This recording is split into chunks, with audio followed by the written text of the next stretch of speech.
जय जय श्री राधे। बरसाना के एक संत की कथा। एक संत बरसाना में रहते थे और हर रोज सुबह उठकर यमुना जी में स्नान करके राधा जी के दर्शन करने जाया करते थे। यह नियम हर रोज का था। जब तक राधा रानी के दर्शन नहीं कर लेते तब तक जल भी ग्रहण नहीं करते थे। दर्शन करते करते तकरीबन उनकी उम्र 80 वर्ष की हो गई। आज सुबह उठकर रोज की तरह उठे और यमुना में स्नान किया और राधा रानी के दर्शन को चले गए। मंदिर के पट खुले और राधा रानी के दर्शन करने लगे। दर्शन करते करते संत के मन में भाव आया कि मुझे राधा रानी के दर्शन करते करते आज 80 वर्ष हो गए हैं, लेकिन मैंने आज तक राधा रानी को कोई भी वस्त्र नहीं चढ़ाया। लोग राधा रानी के लिए कोई नारियल लाता है, कोई चुनरी लाता है, कोई चूड़ी लाता है, कोई बिंदी लाता है, तो कोई साड़ी लाता है, कोई लहंगा चुनरी लाता है, लेकिन मैंने तो आज तक कुछ भी नहीं चढ़ाया है। यह विचार संत जी के मन में आया कि जब सभी मेरी राधा रानी के लिए कुछ न कुछ लाते हैं तो मैं भी अपनी राधा रानी के लिए कुछ न कुछ लेकर जरूर आऊँगा। लेकिन क्या लाऊं जिससे मेरी राधा रानी खुश हो जाएं? तो संत जी यह सोचकर अपनी कुटिया में आ गए। सारी बात सोचते सोचते सुबह हो गई और उठकर स्नान किया। आज अपनी कुटिया में ही राधा रानी के दर्शन पूजन किए। दर्शन के बाद मार्केट में जाकर सबसे सुंदर वाला लहंगा चुनरी का कपड़ा लाए और अपनी कुटिया में आकर के अपने ही हाथों से लहंगा चुनरी को सिला और सुंदर से सुंदर उस लहंगा चुनरी में गोटा लगाए। जब पूरी तरह से लहंगा चुनरी को तैयार कर लिया तो मन में सोचा कि इस लहंगा चुनरी को अपनी राधा रानी को पहनाऊंगा तो बहुत ही सुंदर मेरी राधा रानी लगेंगी।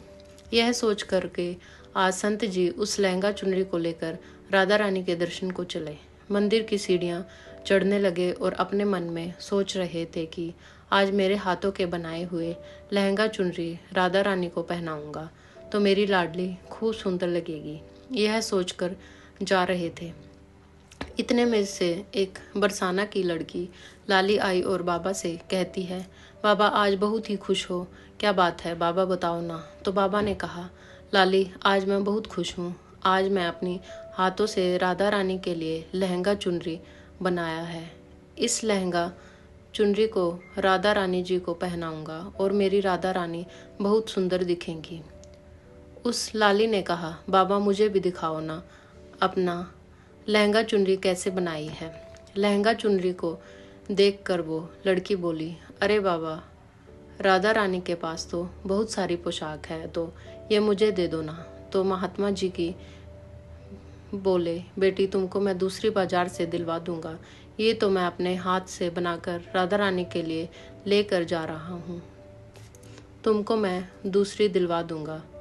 लेकिन उस छोटी सी बालिका ने उस महात्मा का दुपट्टा पकड़ लिया, बाबा ये मुझे दे दो। पर संत भी जिद करने लगे कि दूसरी दिलवाऊंगा, ये नहीं। लेकिन वो बच्ची भी इतनी तेज थी कि संत के हाथ से छूटा लहंगा चुनरी को छीनकर भाग गई। अब तो बाबा को बहुत ही दुख लगा कि मैंने आज तक राधा रानी को कुछ भी नहीं चढ़ाया, लेकिन जब लेकर आया तो लाली लेकर भाग गई। मेरा तो जीवन ही खराब है, अब क्या करूँगा। यह सोचकर संत उसी सीढ़ियों में बैठे करके रोने लगे। इतने में कुछ संत वहाँ आए और पूछा, क्या बात है बाबा, आप क्यों रो रहे हो। तो बाबा ने उन संतों को पूरी बात बताई। संतों ने बाबा को समझाया और कहा कि आप दुखी मत हो, कल दूसरी लहंगा चुनरी बना के राधा रानी को पहना देना, चलो राधा रानी के दर्शन कर लेते हैं। इस प्रकार संतों ने बाबा को समझाया और राधा रानी के दर्शन को लेकर चले गए। रोना तो बंद हुआ लेकिन मन खराब था क्योंकि कामना पूरी नहीं हुई ना। तो अनमाने मन से राधा रानी का दर्शन करके संत जा रहे थे और मन ही मन ये ही बात सोच रहे थे कि मुझे लगता है कि किशोरी जी की इच्छा नहीं थी, शायद राधा रानी मेरे हाथों से बनी पोशाक पहनना ही नहीं चाहती थी। ऐसा सोचकर बड़े दुखी होकर जा रहे थे। मंदिर आकर राधा रानी के पट खुलने का इंतजार करने लगे। थोड़ी ही देर बाद मंदिर के पट खुले तो संतों ने बाबा कहा, बाबा देखो तो आज हमारी राधा रानी बहुत ही सुंदर लग रही हैं। संतों की बात सुन करके जैसे ही बाबा ने अपना सिर उठाकर देखा तो जो लहंगा चुनरी बाबा ने अपने हाथों से बना कर लाए थे वही आज राधा रानी ने पहना था। बाबा बहुत ही खुश हो गए और राधा रानी से कहा, राधा रानी, आपको इतना भी सब्र नहीं रहा, आप मेरे हाथों से मंदिर की सीढ़ियों से ही लेकर भाग गई। ऐसा क्यों? सर्वेश्वरी श्री राधा रानी के ने कहा कि बाबा, आपके भाव को देखकर मुझसे रहा नहीं गया, और ये केवल पोशाक नहीं है, इसमें मैं आपका प्रेम है, इसलिए तो मैं खुद ही आ करके आपसे लहंगा चुनरी छीन कर भाग गई थी।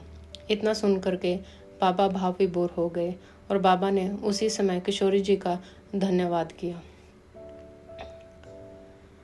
जय जय श्री राधे।